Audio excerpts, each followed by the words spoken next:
Hello and welcome. And as always, there will be a link down below in the description box if you want to read this shite at your own leisure. Difficulty and directives. When interacting with the lobby elevator, players will be able to select their desired difficulty and directives. All difficulties are selectable, normal to legendary. For directives, players are able to select from all 9 released directives. Developer comment here: advise limiting yourself to 5 active directives. Use more at your own risk. I don't even know what the hell he's talking about. Note that missions and global difficulty still have the 5 seasonal directives. I forget what a directive is. The new summit experience, players can now ascend their customized summit at their own pace. With Title Update 11.1, all players will initially start at floor 1 of the summit. Progress is now saved more frequently at each elevator players encounter. Instead of the old rally points, now players will resume where they left on subsequent playthroughs. That's awesome. This means that you can stop at floor 38, then the next day continue from the elevator at floor 37. After players finish floor 100, on their next summit attempt, they will restart at floor 1. Note that for co-op, we save the maximum of your previous checkpoint and your current session. Example, player previously had a save at floor 60. They matchmake and finish at floor 95 with a group on their next playthrough.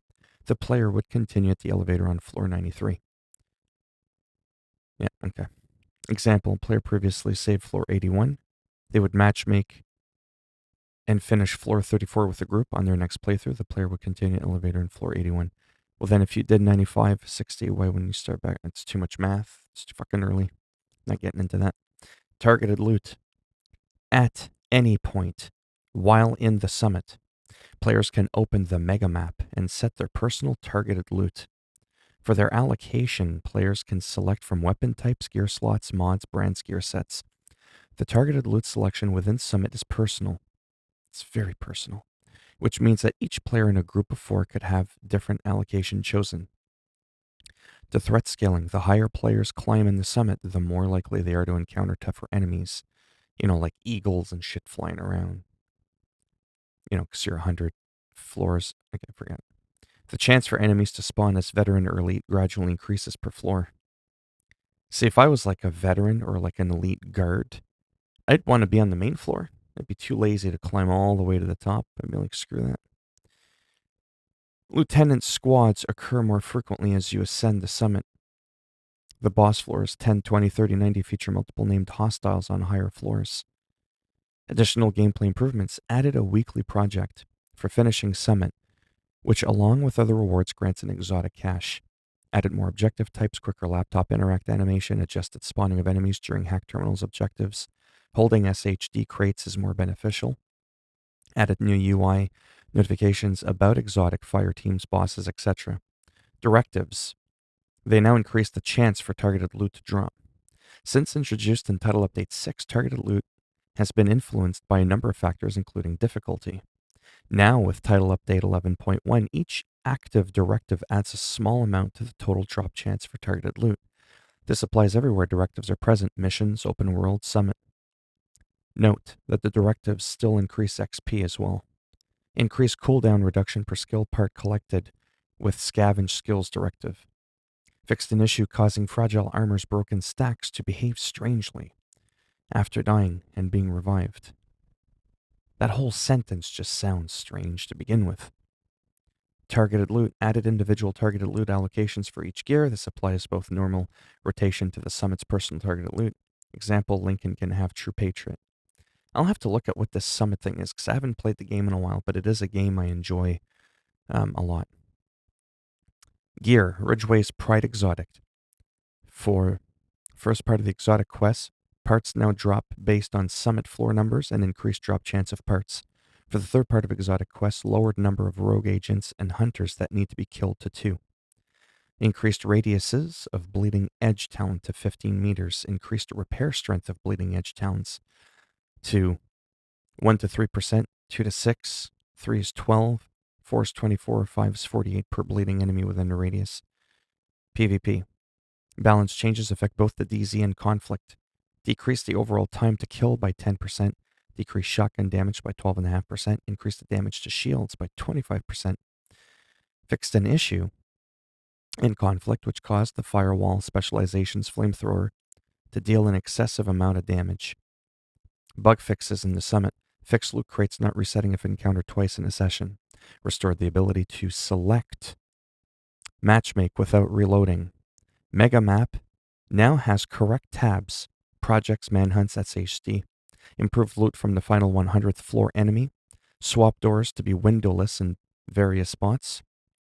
Which reminds me, if you give this video a thumbs down, I'll make sure next time you play the game and I'm behind you and I'm in your fire team,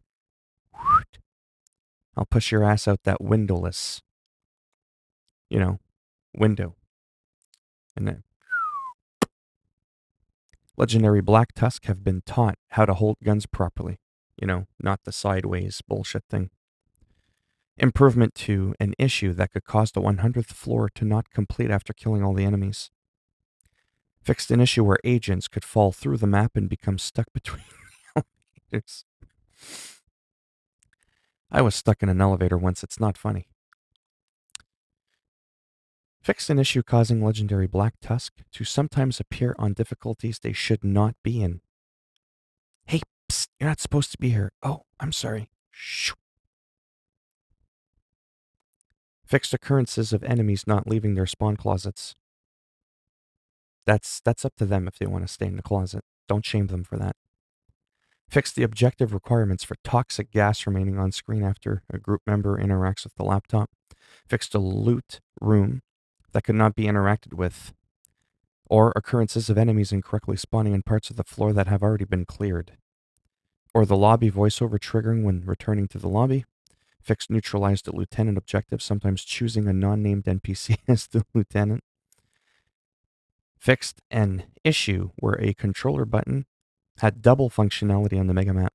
Fixed an issue where the player could get stuck in the spectate mode screen after switching the camera from another player. Well, that's what you get for dying. It's teaching you next time, do better. Don't die. Various UI and map fixes. Other fixed enemies sometimes being unreachable in the Grand Washington Hotel. Fixed an issue causing the SHD level notification UI to not work, or an issue in the Operation Iron Horse raid where RPGs could stop dropping if disconnected, or fast travels out of the raid when having one equipped. Fixed an issue which occurred when the player dropped down from an object in combat, causing the agent to be pushed forward then back, or an issue causing group members to have no ammo when the group leader activated the Pistolero directive in Dark Zone. And finally, fixed a global event modifier not working as intended on Legendary difficulty. So that's it for me. If you liked the video, give it a thumbs up. It greatly actually helps support the channel to bump it up that mountain, actually, when you're trying to climb the algorithm on YouTube. But if you didn't like it, go ahead, give it a thumbs down. We all know what's in store for you if that happens. Remember the windowless window? Exactly. And if you want to subscribe to the channel, naturally that would be fantastic. But if not, thanks for stopping by anyways.